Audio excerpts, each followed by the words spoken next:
got yourself a lunch? Want me to pick you up anything? I don't have a lunch. You like honey? You just surprised me. Some quinoa? Quinoa and strawberries.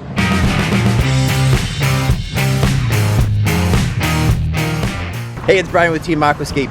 We're here in Southside Chicago at Southside Stories, is that right? Yep. Southside Stories. We're about to start a pretty large water feature for a condo association here.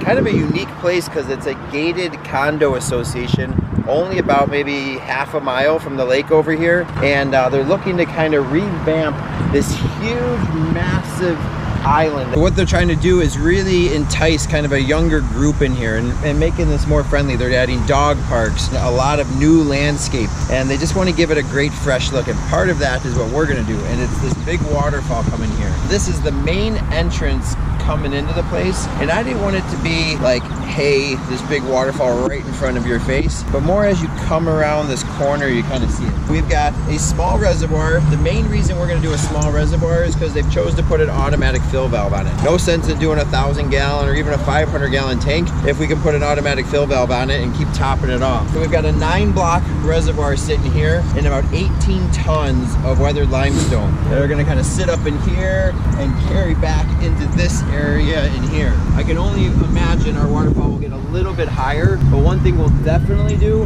is drop that grade down quite a bit in order to get a bigger waterfall. It's gonna be awesome. Our machine is here, so we're waiting for the rest of the team, but I think the two of us, that's me and you, Chris, can start digging this hole. So let's get the hole dug, so as soon as they get here, aqua blocks go in and we finish. I honestly think, I mean, moving 18 tons of stone in one day would be a lot of stone, but we might be able to finish this project in one day. Plan for 2, let's go for 1.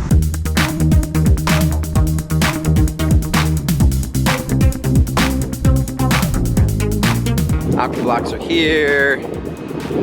Hole is dug. Got to get some extensions for the pump vaults there, but it's about 9:30.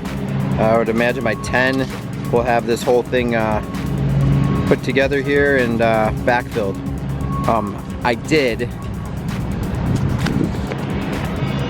I don't say this all the time, but I did mess up. I forgot the extensions, and not only one extension but 2 extensions. When you use the large aqua blocks, you have to get the extensions. Why I forgot, I have no idea. But I did, and now we're trying to fix that problem. It's gonna actually slow us down a little bit because we can't rock in that section of that spot until those extensions are in. So we got to get that all figured out, but we will, and we'll keep moving on. Here we go. Reservoir is in. We have a monster rock, 5 feet by 2.5 feet, about 3.5 feet tall, and there was no way it was going to fit on our reservoir right here. So you can see this area where Matthew and Udi are digging out for this big rock. We just need to create a little bit more space. So super important, something we always do on our job sites, make sure you've got enough liner. We actually have a 20-foot wide piece of liner for this waterfall, just for incidences like this. I always oversize the liner. I always oversize the liner and just say, hey, I never want to be handcuffed to creativity because the liner says I can't go farther. Right now, if I want to put a 5-foot boulder in, I can, because I've got the liner to actually come out this far. So it just allows us to be a little bit more creative, gives us some flexibility, and we'll go. So first rock is about to come. You can see Chris. Back over here, getting that thing strapped up, ready to go. We got Joel and Matt working on the trench, getting that stuff ready for the pipe. Yeah, everybody's working together. There's an opportunity, Matthew, we could finish this in one day. Teamwork. You think it's possible? Oh yeah. Joel, is it possible? Oh yeah. Matt?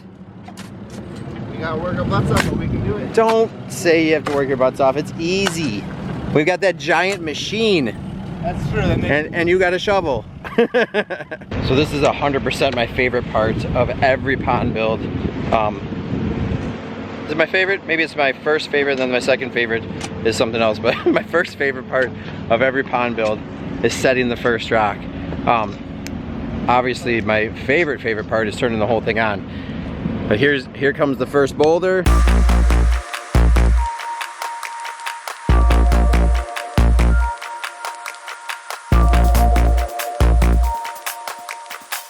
I said no because right now I'm looking for the high part of this rock to kind of frame out the water. Get some water coming off this, a lot more off of this, and then even more kind of coming this way. But that rock, as I said, no, started falling backwards. You can't ever have your waterfall falling backwards because when the water comes over this, it'll just hug the face of the stone. We're gonna take this rock, lean it slightly forward, and get more of that water to kind of shoot off of this rock. Stay tuned.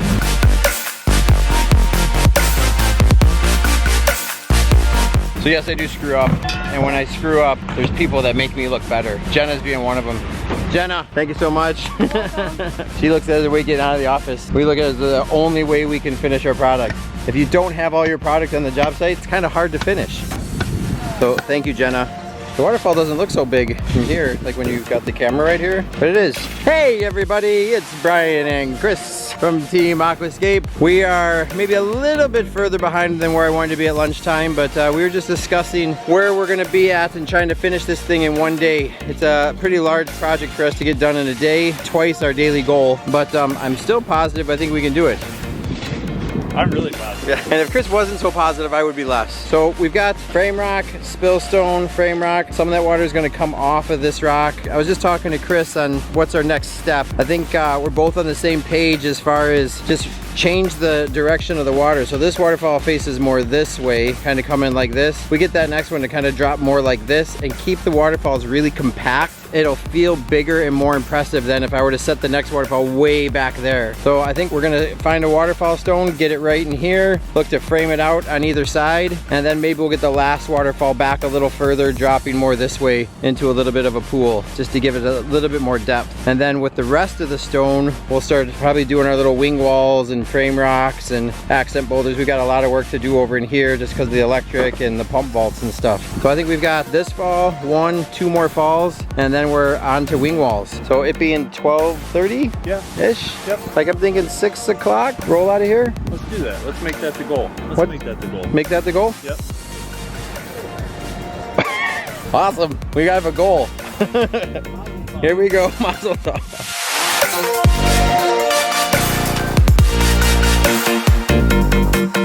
Hey, it's Brian with Team Aquascape. I'm here in Chicago, Illinois, Southside of Chicago, and I am visiting a project we built, maybe 6 months ago. It was one of the very first projects we built early in the spring, and I remember it vividly for a couple reasons. One, it was a large project that we built in a single day. We made the game day decision to stay late. Instead of trying to make the commute back down to the city, we said, why don't we just stay? I think we wrapped things up right around 9 o'clock at night, and it was very controversial. Half the team really enjoyed doing it, the other half wishes we went back a little early, but it turned out awesome. The reason we didn't film it when we finished because it was obviously dark, and so I'm back here now just a couple days before Thanksgiving, and I'm seeing it for the first time since we built it almost 6 months ago, and I'll have to tell you, it looks incredible. So what's awesome is it's this really cool condo complex here in the city. The lake is just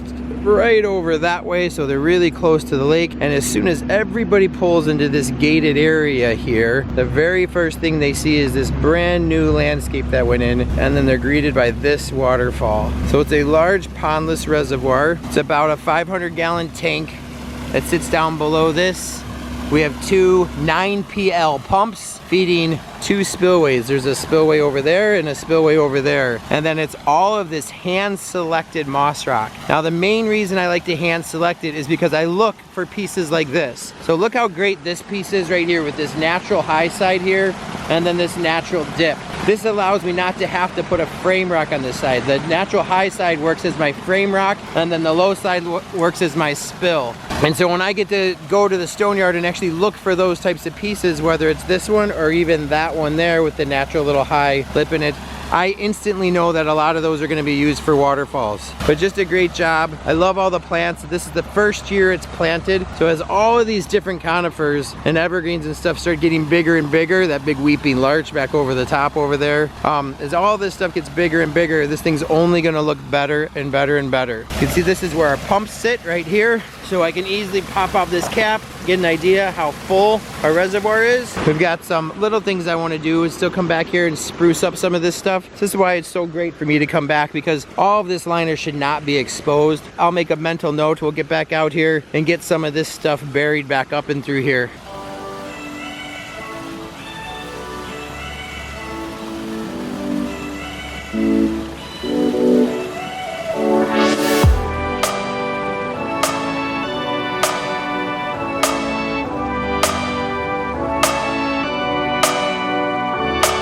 So like I said, we have two spillways in here, and we did a great job hiding these. There's actually a spillway underneath this rock, and instead of trying to hide the lip of the spillway, we actually dug a deeper pool, so it creates more of an upper pool as it comes out from the spillway there. And we did it here, and we also did it on this one over here. So here you can see that spillway a little bit more. You can see that black lip right there, and this rock sits on top. But I love using the spillways because then that water can come out, create a big upper pool, completely disguising the source of the water. And then we get, of course, our waterfall coming right down there. This thing looks amazing at night, all lit up. Of course, every waterfall has a light on it.